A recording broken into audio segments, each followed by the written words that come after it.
मग बाबासाहेबांचं नाव आहे तो संविधानाला कारणीभूत आहे, त्याला तुम्ही संपवायला निघालाय.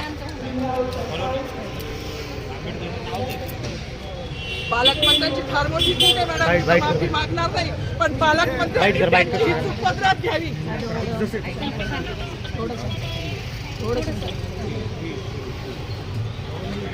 मला मीडियाशी घेणं नाही मॅडम, मला सस्पेंड केलं, मी माळूचे गाड्या उपसी, मी माती काम करीन, पण बाबासाहेबांची ओळख पुसून येणार नाही. मला सस्पेंड करायचं करू शकता मॅडम, बाबासाहेबाला संपवायचं काम करायचं नाही.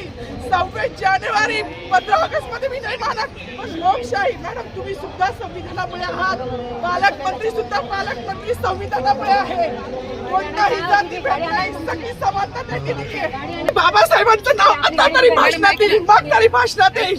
ज्या लोक संविधानाला लोकशाहीला कारणीभूत केली त्यांची नावं वारंवार घेतली गेली, मग जो संविधानाला कारणीभूत आहे तो प्रजासत्ताक दिनाचा जो मानकरी आहे त्याचं नाव भाषणात का नाही.